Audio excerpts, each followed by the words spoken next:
Welcome to the Crooked Climb with Suzanne and Denise. Now, we know that life and business are not linear, so we are here to help you on your ascent to success and living your best life.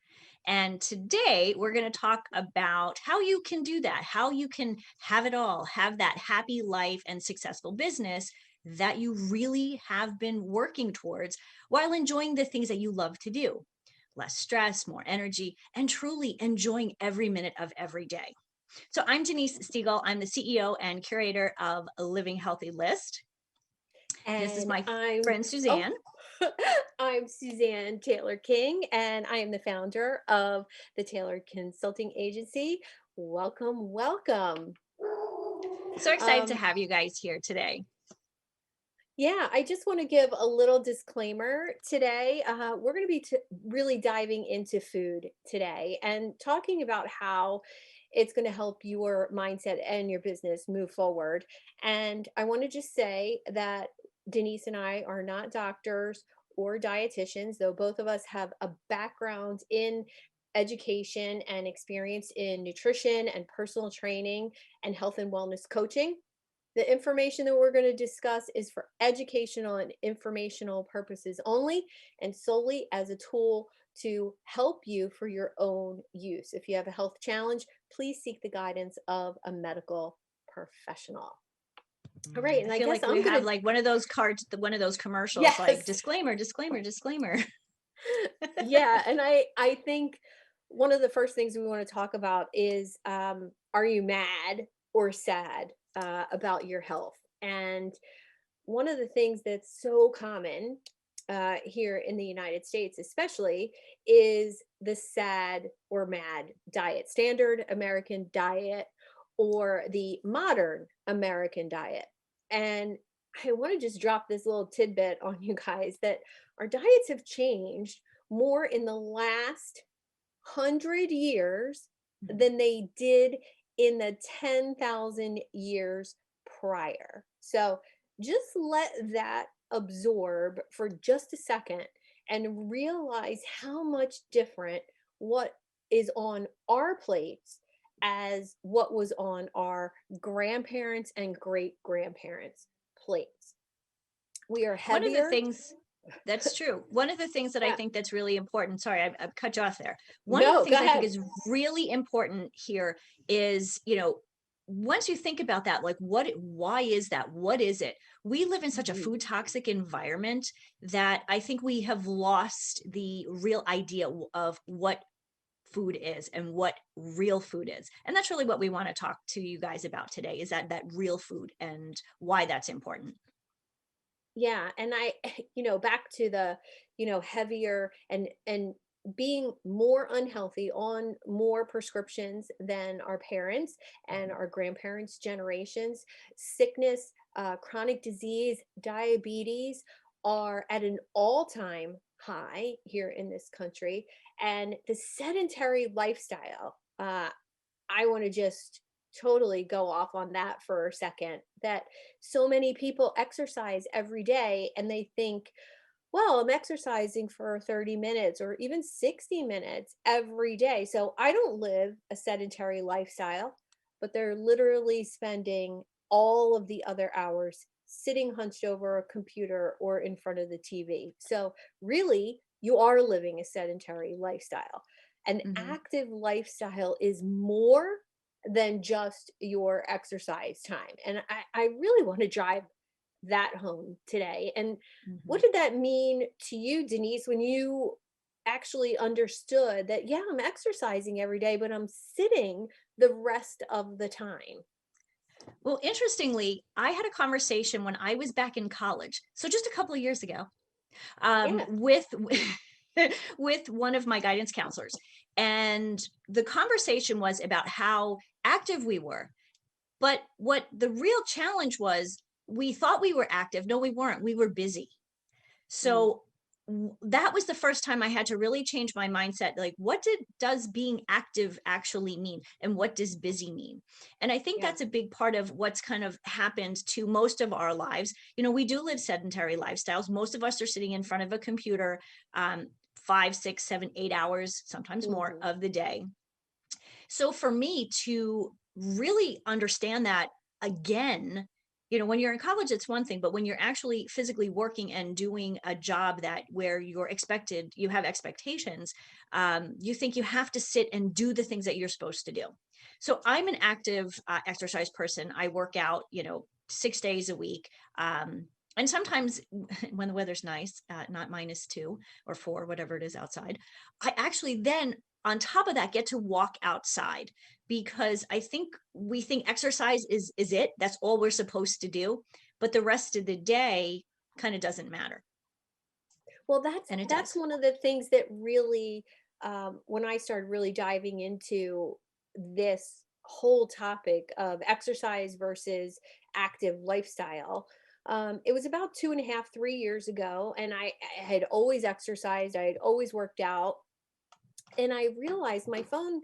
I got one of these fitness tracking rings called the Aura ring, and it was telling me when I first got it that I was inactive 8 hours today, 9 hours the day before, 12 hours the day before. And I was like, oh, what? I have to do something about this because that's different than how Mhm. my life used to be. Right. And so I really dove into making a conscious decision. Well, what does an active lifestyle mean? It means you move at least every 20 minutes. So if you're sitting at the computer, this is your action step for today. Mhm.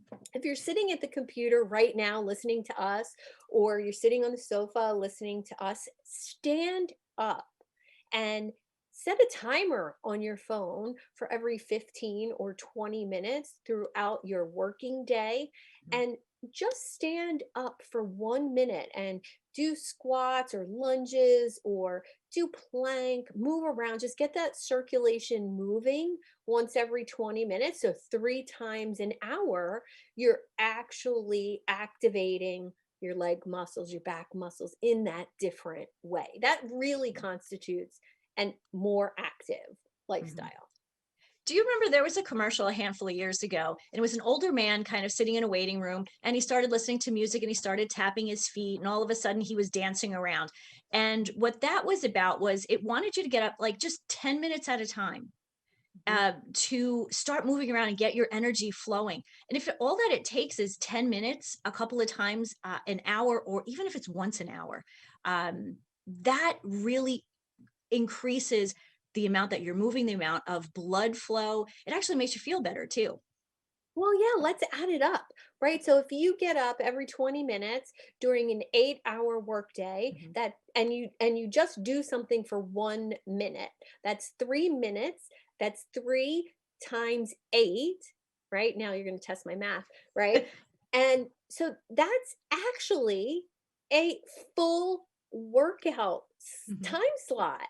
And Mhm. you don't realize that when you're doing it in those small increments, and Yeah. tiny habits really do add up. Mhm. I just want to Mhm. drive that home, that you may think that 10 squats and 10 sit-ups once an hour isn't really much, like you don't break a sweat, you're not raising your heart rate, but at the end of the Mhm. day, you've done 80 to 100 squats and 80 to 100 sit ups. That's awesome. Mhm. That is just pushing you on that way to an active Yeah. lifestyle with those It really also small. feels better when you do it like Yeah.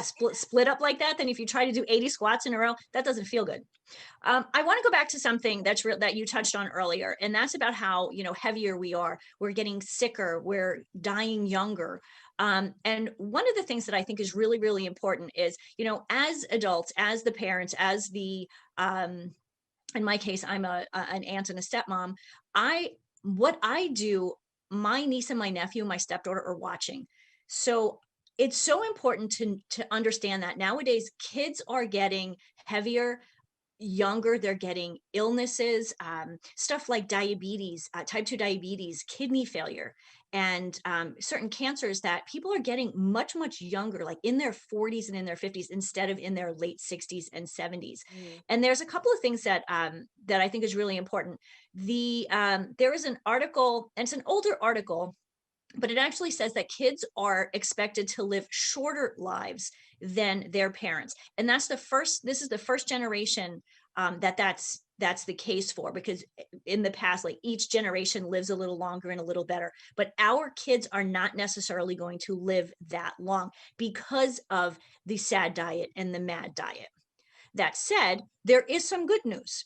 There's another study that I read, and I have that one here. This one was from scientists at Harvard School of Public Health, and what they're saying is they can actually calculate how much longer you can live when you have a healthy lifestyle. mm. What do I mean by that?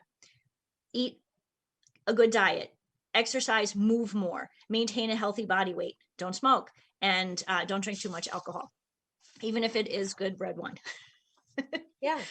So on the one hand, there are things are not that don't look so good, but at the same time, if we start to focus on that healthy lifestyle and that movement and keeping our a healthy weight, we can actually turn that around and have those kids lose that weight and live longer and healthier lives.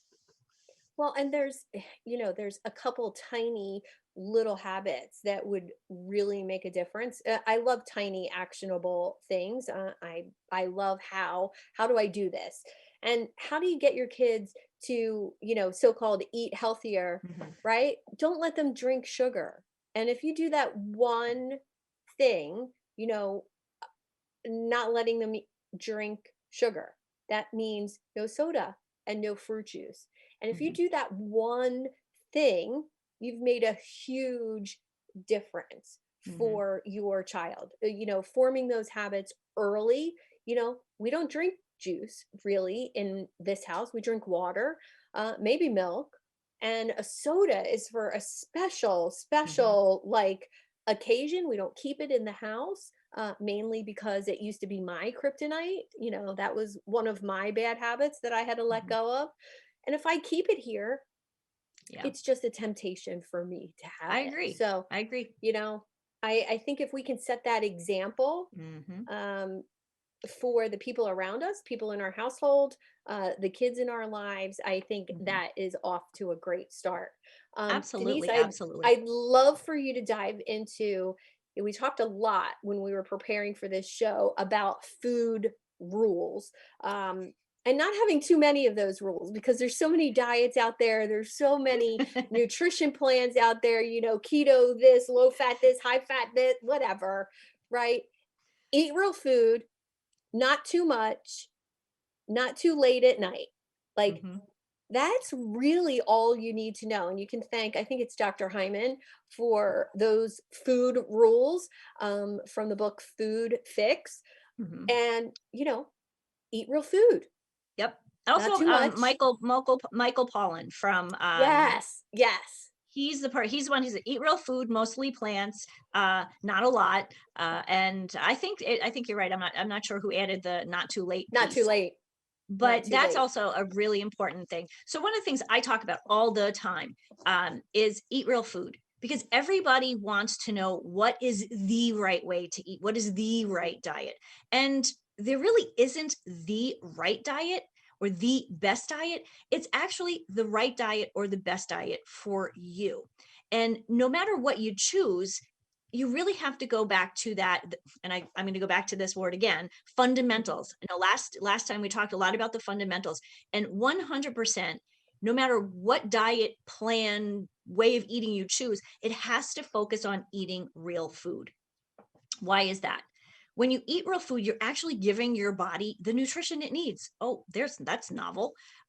You're Mhm. giving it the vitamins, the minerals, the macronutrients, and the micronutrients. And there are diets that get really kind of goofy on like measuring all of them, and you have to have so many of this and so many of that and little bit of this. And to be honest, it gets really confusing. And I think that's why so many people start and stop diets and just kind of Mhm. end up, throwing their hands up in the air going, I don't know what to do. So if we focus again back on the eat real food, then that simplifies things. And I think that's what we're all looking for in this day and age is things to be simple. So what else does eating real food help? It wards off disease. I mean, think about it. If you're not eating well and you're eating a bunch of garbage, a lot of processed foods, what happens? Your immunity goes down. What happens when your immunity goes down? You get sick. You get colds more often. You get sniffles. You don't feel well. Well, if you don't feel well because you're not giving your body the really the energy that it needs. Um, Real food, those macronutrients and micronutrients help your body to repair at the end of the day, at the end of the night while you're sleeping. And we will talk about sleep in another episode. But if you're not giving your body what it needs, it's kind of like when you have a nice car, you wouldn't put cheap gas in your brand new Porsche, would you? Why not treat your body No. like it's a Porsche and put the best food in? I love Um, that. I want to be really bold here for a second.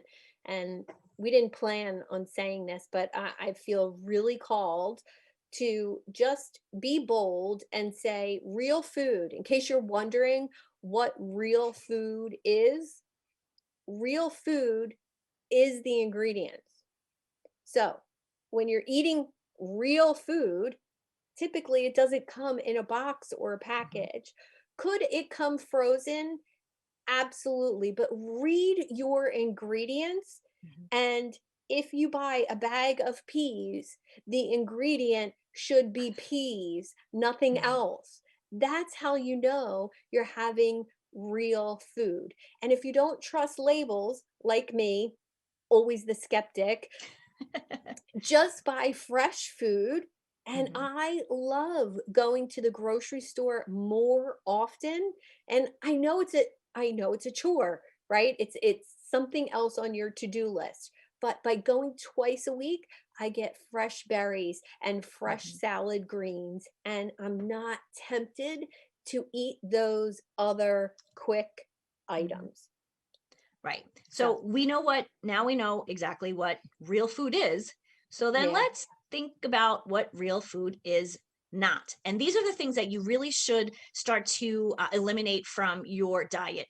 You know, start going through the pantry. I'm not saying go throw everything out, but definitely start to go through your pantry and get rid of these things. White flour, sugar, processed foods, um, any of those fake foods. I mean, think about it. As much as, I love potato chips, my husband loves Doritos. We don't keep them in the house because when I started reading the label, and especially Doritos, that yellow crack that they put on there, you can't just eat one. Mhm. You can't just eat one bag either. No. Um, and there's actually a book, Dr. Neil Bernard. Oh, I meant to have the book here with me. Dr. Neil Bernard wrote a book a couple of years ago that's called The Cheese Trap. And when I first read it, I was a little, what not skeptical, but I was a little kind of put off because I love Mhm. my cheese. But what it really shows is how the cheese, because we don't just eat a little slice of it, we eat one slice, but then we want more. And before you know it, you've eaten a half a block of cheese. But what the cheese is doing, one, it's full of fat, definitely not good fat, saturated fat. But what you're starting to see too is it affects your hormones because the estrogen that's in the milk that they make the cheese from is actually affecting women and children. You know, young girls are developing a lot younger than I know we did in our generation. Mhm. So this is something to really pay attention to, don't you think, Suzanne? Oh, if that is the one thing, if I had daughters, that would even be more important. Mhm, I have tons of things that make me crazy as a mom, whether it's paint or, that could be a whole episode. We talk about paint fumes and carpet fumes and all that stuff, hormone mhm, disruptors, and without being too scientific, right. if they're giving the cow hormones to produce more milk, because cows only produce milk when they're pregnant, hmm, and in order to get milk from a cow 12 months out of the year, you have to give it estrogen. So the cow thinks it's pregnant for a whole year or 2 years or 5 years, whatever the lifespan of a milk cow, a dairy cow is. Um, and those hormones are directly passed down through the milk. So if you're making cheese from that milk, yes, yes, and yes. So Mhm, we're getting bombarded from so many different levels, mhm, especially as women, with hormones we don't need, starting at mhm, such a young age, from meat to milk to beauty products. mhm, And if we can stay organic, grass mhm. fed, uh, much better for your overall hormone health. Right. And that's really the gist of it. Mhm, And if you want to dive deeper on that, we'll absolutely have some resources for you to read more about hormones in milk and mhm. cheese and I all of think that. what's really interesting too is how many naysayers there are out Mm, there who kind of poo poo all this stuff. There's scientific evidence out there, and we know. I live in a house with a scientist, so I know scientific research can be manipulated, and that's why we are here to make sure that we're giving you that honest, reliable, and unbiased information that you need, so you can make the best decisions for you and your family. But think about this: if everybody knew what we just said and believed it, mm, how much healthier would we be? How much better would we feel just by buying ah, organic, grass fed, paying yeah. attention to labels? And really paying attention to the products that you put on your skin. I mean, your skin is like your biggest organ. And the first you put something on your skin, it just sucks it in. And But then it's just listen, kind of floating around your body. if we did that as a population, as a country, the Hmm. companies that produce this hormone laden processed food, sugar laden things with 12 different types of sugar in it, wouldn't be selling any of their products, Right. and they would change their manufacturing. We've already seen this Hmm. start to happen with Hmm. more organic products, more things with less ingredients. Like, so it's starting. But Hmm. as a population, we need to speak up and say, we don't want that. And here Right. it is on the shelf in the store, and we're walking right by it. We're buying what's next to it Right. that is cleaner, that is healthier. And in order to do that, people need to start educating themselves. And hopefully, this is the start for a Hmm. lot of people that have never heard of these things before. And Right. what they were talking about might be right on. Let me research it for myself. You have to Right. learn it for yourself, or you don't believe it. Hmm. I think real quick, I want to touch base on something that's really important too. Is when you start to pay attention better to your diet and to what you're eating and what you're putting on, you don't have to change everything all at once. Suzanne mentioned this earlier, those small changes. I'm a big fan of the 80-20 rule. If 80% of the time you're Mm, doing the right thing and you're trying to do healthy habits, then that's good. Because the other 20% of the time, life just gets busy. And sometimes you're out and about and you can't find a really great meal or something, a great snack. So 80-20, make sure that you're paying attention 80% of the time so you can actually live the rest of it without stress and uh, strife, so to speak. yeah. All right. Well, I can't believe we are almost out of time, and we I are know. almost ready to head into our breakout rooms to go deeper with our live studio audience and Mhm. ask questions, interact, and receive a little bit of that love seat coaching that we're so excited to deliver. So just remember, ladies, gentlemen, for those of you out there listening, every week there's another diet and lifestyle workout or personal growth program. And you can spend hundreds of dollars and hours on these programs and still feel stuck. And what you need is something simple, that's easy and focused. Our pillars of this podcast are nourish, move, and be. Three simple steps that you can take to improve your life. Thanks for joining us here today on The Crooked Climb. And for those of you who are going to be joining us on the hot, no, sorry, the love seat coaching, please make sure there'll be a button that you will be able to click, and we'll go right into um, the hot seat or Breakout love room. seat Yeah, coaching, we'll the go breakout right room. into a breakout room, Mhm. and we'll be able to have that live discussion. This is going to be so fun. And if you're thinking about joining us on an upcoming episode, We'll have information to join every 2 weeks on the second and fourth Friday of every month. Thank you for tuning in to The Crooked Climb with Suzanne and Denise. Life and business are not linear. Your go-to solution for honest, reliable, and unbiased information you can use to master your life and business. To connect with Suzanne, visit thetailoredconsultingagency.com. That's tailored, TAYLORD. And to connect with Denise, visit livinghealthylist.com.